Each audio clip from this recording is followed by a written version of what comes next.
Well, hi, everybody. It's Karen Sullivan with lifehealthmore.net. And I'm real excited today. For those of you that are not familiar with the program that I do, I am a certified personal trainer. I'm a post-rehab exercise specialist, and I'm a coach. I'm a health and fitness coach, and I'm a Shaklee affiliate and proud to be a distributor for that corporation. Now, I have been doing for the month of March a well-rounded approach to fitness is what we all want. And I do coaching one-on-one, and I work with the folks that I am training and working with there. And we try to build, this is my goal for 2018, holistic wellness, well-rounded, because, it's more than diet and exercise. So that's what this series in the month of March is all about. This is not only on my Facebook page, but I also have a channel on YouTube, and these things are also transferred over to YouTube for my clients who are not on Facebook, which I find bizarre, but some people don't get the technology of it, and it's easier to watch YouTube. I get that, so I like to provide it all the way around. So you're here watching on either of those sources, and you can always watch in replay if you're not catching me live. Now, one of the things about my business is that I determine my hours based on how I feel, what my availability, and so I can come and go. The classes that I teach are primarily in the mornings, although I teach in the evening, although also occasionally, and I substitute. But I do a lot of coaching and training out of my office, out of my home office, and that's where I am today. So the series is looking at, there are 8 ingredients to holistic wellness, this well-rounded approach to how to take care of yourself. And, that taking care of yourself sort of a thing, the doctor will say that to you, or you'll go to friends and they'll go, now, have you been taking care of yourself? Especially if you're taking care of, you're the caregiver for an aging parent, or children with chronic illness or even disabilities. And so that's a phrase that's really kind of hard to take, because you go, of course I'm taking care of myself. I'm up, I'm eating, I'm showering. But this is the information. These are the points that you need to touch on to be truly caring for yourself. Okay, so far we have done, let's see, I'm going to use my cheat sheet here. Okay, so we have done exercise. Funny thing for a personal trainer to talk about exercise. We've done exercise. We have done habits, talking about unhealthy habits that you might need to stop doing, talking about healthy habits that you might need to begin, right? Well, then we talked about nutrition, and on that one, that was the 3rd ingredient. And I talked about the Shaklee, not in a great deal of detail, but there are some other webinars and things on my page that do go into detail about that, but understanding nutrition. Then we talked about sleep and recovery, and that was the one that we did, let's see, on Monday. And today we're going to talk about fun and recreation and all of those great things. Playing. I kind of, when I'm teaching, I'll say in my fitness classes, hey, everybody, go get your toys and we're going to play. And the sad fact of it is, I'll admit right up front, I don't do enough of that. I don't do enough playing. Everything I do is business related, or I do volunteer work, and that's fun for me also, but I really don't spend enough time hiking and being in nature and, going out to a body of water somewhere and sort of just sitting and watching it move and doing some nice deep breathing. I have to do that. So that's one of the things that I'm really, really working on. So as I was doing additional research, I found something from Psychology Today magazine, and they were talking about how, play is really serious business, especially unstructured play, and where partners make the rules. So like a tennis game is a play and it's a lot of fun. But sometimes if you're with a partner and you're deciding, well, we're going to, do tennis today, and then let's make it so that we're trying to just see how far our serves can go and how many serves you can return. I don't play tennis, so I'm really shooting from the hip here.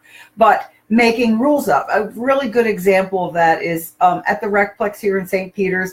I teach a class on Wednesday nights that is from 6 until 6:50 for kids from 7 to 11 years old, okay? And it's called Fit Kids. And the design of the program is I present a game to them. This is the game that we're going to do. And then as we play it, they get my rules, and then I'll ask them, do you have any ideas of what we could do to make this more of a challenge, more athletic, more fun, whatever? And the kids will come up with ideas. And one of the things that I was so blown away by was one night they were playing like a dodgeball, but it was one person that was trying to hit the others. And if they did hit them, then they would change places. Okay, well, that was my original outline. And it got to the point where, what was it that they did? Oh, they decided that the balls were lava and they would throw it. If you got hit, you had to melt onto the floor. So that was really creative, right? And when kids are creative, the same thing goes for adults. We might not say we're getting hit with lava balls and we're going to collapse, but play should be a lot of fun. So that's something that you need to keep in mind. All right. It is nourishment for the body and your spirit and your mind. And it is so, so beneficial. Guess where? The frontal cortex. Yeah, that's really important to know. It's been studied, fun and play has been studied seriously by Darwin, Piaget, Freud, and Jung, to name just 4 people that you may have heard of, right? So when we're talking about play and fun, you have to remember that it cannot be that you're going to a cocktail party for business, because in the back of your mind, you're trying to make business contacts. This is about networking. This is serious stuff. Even let's say you're, now this came up with a client last week. And so I don't smoke cigars, but this is what we're going to talk about. This client was meeting, one of my clients, this gentleman was meeting some people at after work to go to a cigar bar. All right. Well, they were people from work and they were people that he worked with that were clients of his. All right. While it might be fun, it still has that element of you're working, you're still on, okay? So really separate it out when you're deciding that you're going to do something that's fun, okay? If I do too many quotation marks, I want you guys to go back through and watch and replay and tell me how many times I do this, okay? Sorry, it's the Italian in me. I talk with my hands. So anyway, you're going to relax. You're going to let your hair down. You're going to let your worries and your problems go. And in this time, you can heal because you're releasing that stuff. You imagine if we played more, how our stress levels would be reduced greatly. Don't you think? Yeah, huge. Okay. So relax in playing games, contemplating them, adjusting games. The best ideas that you have come in the shower often, or when you've slept and you wake up in the morning and you might have worked out in the sleep. And I talked about sleep the other day. This is what happens, is it's a problem-solving process while you're sleeping, and that's what the brain does. The same thing can happen when you're relaxing. So remember that there are huge, huge benefits. In the back of my mind, I'm realizing something that when I work with my clients, I often say to them is, when we're trying to work on one of these 8 things, you'll find that they dovetail. And so while we're talking about fun, having fun, you see I've already brought up sleep, which was another product line, another product line. And then we'll be talking about work tomorrow. And work is another sort of thing that dovetails about with fun and relaxation. Okay, so recognize that these things all work together. Okay, so how can we have more fun? How can we do it? Okay, the same way that I have said to you that you need to schedule into your week the days and the times in your calendar. Write it in your calendar that you're going to exercise. Well, the same thing goes for this. You need to write it in your calendar, exactly what you're going to do, where you're going to go, and perhaps who you're going to go with. Okay, so that's very important, that you have to put it on your calendar. So then there are active games that you can do. I don't play golf, but golf is a thing to do. I do like miniature golf. Great fun to do. Okay, and so that's a possibility. The other day I was who was I talking to? Oh, people at work, and they were talking about the fact that, did you know in St. Peters, where I live in Missouri, there are bocce ball courts. Now you have to bring your own bocce balls. You know what that is? It has the big balls, and it's sort of similar to curling, I think, with, you roll the ball and you try to knock people out and get closest to, I've never played, but it's something that's played and fun. And I know that in the area of the Hill here in St. Louis, that's the Italian neighborhood. The older Italian gentlemen, they're playing bocce ball in the neighborhood there. So that's something that's available here. Look for it and see. It's fun. You can play tennis. Okay. Did you know you can play tennis until you're really very old? I know Katharine Hepburn played tennis. She didn't play so much, but she knocked the ball back and forth, and she had a coach. And she was in her 80s, and that woman was still active. Now that's incredible. And if it wasn't competitive, she was just running at her pace back and forth to hit the ball. Fantastic. To her, it was fun. So you can also, let's see, dancing, karaoke. Not me. Don't sing. Okay. Community theater. Get involved with community theater. If you're not going to act on stage, there's a lot that you can do. If you sew, you can work on costumes. If you build at all, or if you can paint, you can work on sets and set design, props.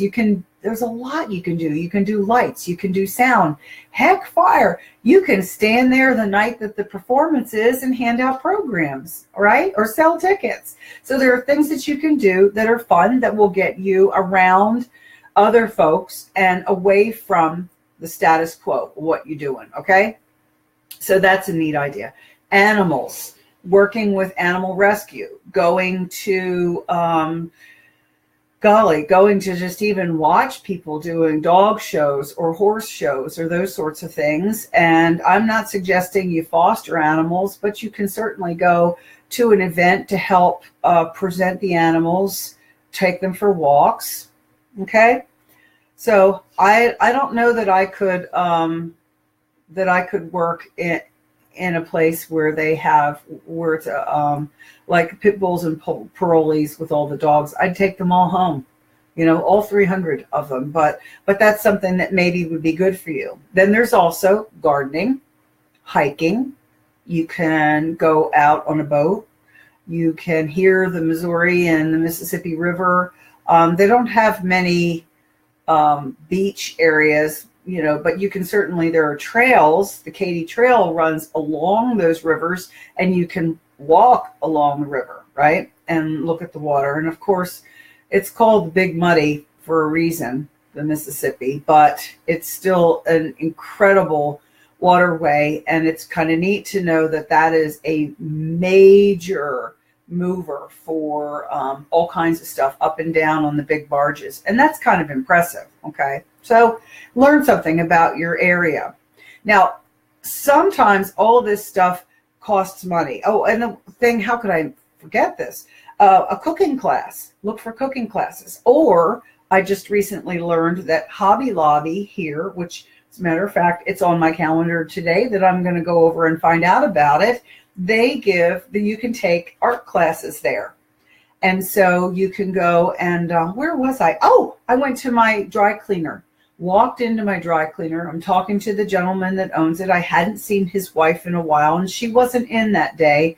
But as we're chatting, I said, there was a beautiful painting on the wall. And I said, my goodness, that's really pretty. Is that oils or acrylics?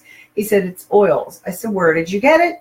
My wife painted it. She takes classes at Hobby Lobby. So ask those questions. I know Michael's also does classes, and that's all we have around here. But check and see if there are art classes that you could take. Great way. They're usually very reasonably priced. Now, if it's not something that you can do financially, there are some restrictions for you, just ask your friends. See if there's something that they're doing. See if you can get together and do something. I know years ago how scrapbooking used to be so big. I know there are still some people out there that have products and never got to finish their books. Ask a friend and see if they're interested in working on their photo albums together, and set up an extra table at your house and do it. And that's still fun, right? So again, this is ingredient 5, okay, of how to work for holistic wellness. We want to be a well-rounded individual. It's more than diet and exercise. We can't be so driven by the things in our lives that we don't have any time to relax. And this will help to eliminate stress. What is it that I want for you for 2018? Well, I want you to be the best version of yourself possible. I want you to be at your goal, to feel by the end of the year that you have really accomplished something. And you can do this several ways on Facebook, my Life Health More page, that you can listen to the things, see the things, the posts that I have. You can go to lifehealthmore.net, which is my advanced training. And what it does is it gets you into the whole email training that I offer. There are videos that you will not see on YouTube. They're just specifically for folks that are interested in going into my advanced training. All about you guys. I really want you to be healthy and well. And through that, I hope for happiness and peace in your lives. Be the best you can. Until the next time.